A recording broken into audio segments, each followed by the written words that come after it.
What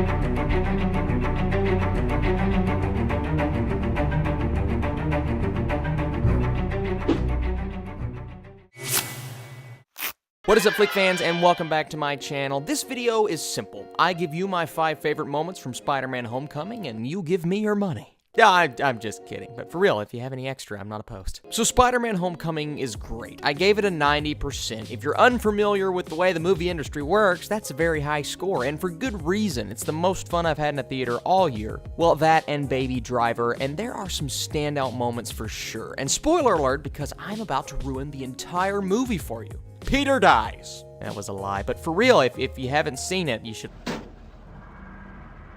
Get out. You've been watching long enough that I already have your view. Also on my podcast, PopXcast, we will be covering the movie in its full glory, including every single Easter egg. Here is the link. Speaking of Easter eggs...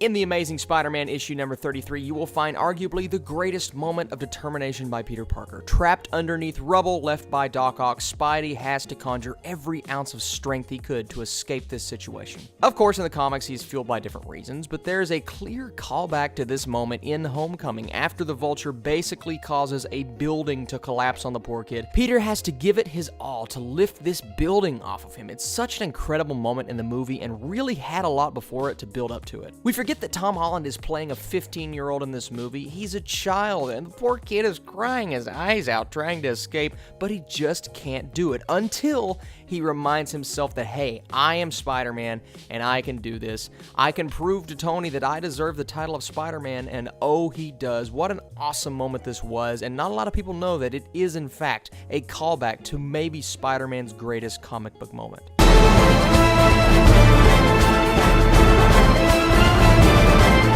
Okay, so I'm cheating here, but so you can't prove it. The humor in this movie is constant. It's funny, charming, hilarious, adjectives, words. For real, this may be the funniest MCU movie to date. It's right up there with Guardians and Ant-Man for sure, but it's not like mindless humor or even dated humor like we have had in some of the other Spider-Man films. This is genuine high school banter, realistic situations, and just overall funny situations that these kids find themselves in. And Ned says things in this movie that I said when I was that age, because I was a nerd. I just love how realistically witty the comedy is in this movie, and it has that, wait for it, John Hughes touch. It's been said a million times, but wait, okay, hang on a second.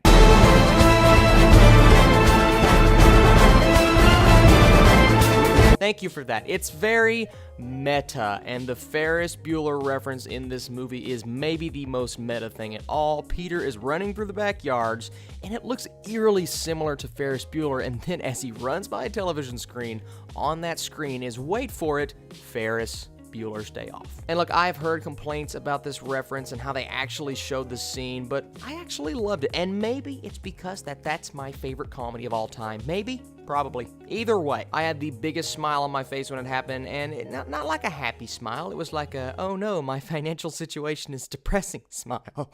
You guys ever had those? No, it was a happy smile.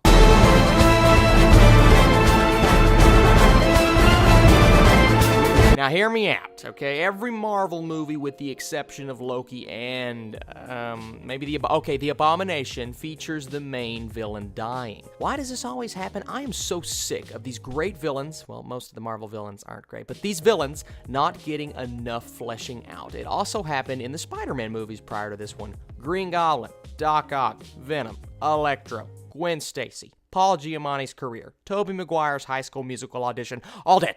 But Homecoming left us with the option of seeing Vulture again, and it makes sense. Of course he is going to save his life. He is a hero. And in that after-credits scene, he does not give Peter's identity away because I feel like, personally, that he owes him that, and that's why he's not telling Scorpion, what a cool reference there, about Spider-Man's identity. I can't wait to see how else they explore this relationship. It could be very interesting. And his Vulture is, in my opinion, the best MCU villain since Robert Redford in 2014. Now, before we get to my main one, I have some honorable mentions, of course. Tony and Peter's relationship was great. Tony's character arc just keeps getting stronger. I love seeing Pepper Potts back. Ned was a standout character for me, so funny, and the scene when he stops the guy from breaking into his own car, that is classic Spider-Man with the Stan Lee cameo. Now, some dense honorable mentions, some things I didn't love about the movie that involved spoilers. Shocker was kind of a letdown for me. Actually, both of them were. A small handful of jokes didn't land as good as I thought they could have. Some of the CGI wasn't perfect.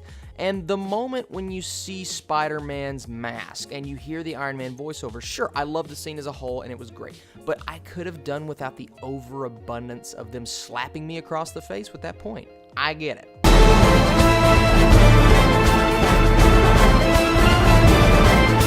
You knew this one was coming. That's right, the good old M. Night Shyamalama Ding Dong twist. Actually, I didn't see this one coming. I thought this was a very well-kept secret, and it added a whole new layer to this movie. It took an overbearing dad to a whole new level and showed the real threat of Michael Keaton. And put yourself in his shoes when Liz was telling him about Peter.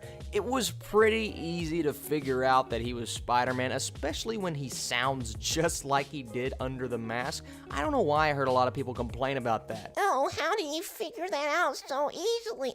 Duh. It just shows the Vulture's intelligence, and it created a great scene between him and Peter when Liz got out of the car. Overall, I really loved that whole thing, and I thought it played very well. So that's it. No more Spider-Man talk for this guy, right? I'm Spider-Man.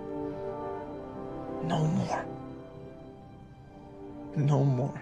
Actually, that was a lie. Later on this week, my great Spider-Man loving friend Devin and I will be giving you our ranking of every single Spider-Man movie so far, from worst to best. I gotta rewatch some of the movies, so I need to make sure my points are correct. Will Homecoming make it to the top? Well, I'm not telling you. Buzz off. No, stay here for just another second. As always, thank you guys for liking, subscribing, and commenting. You guys are the absolute best. Now you can leave.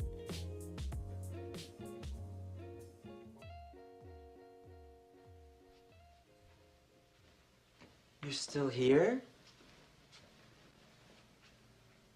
It's over. Go home.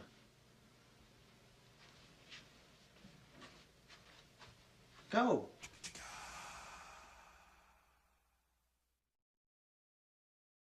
You got any with nuts?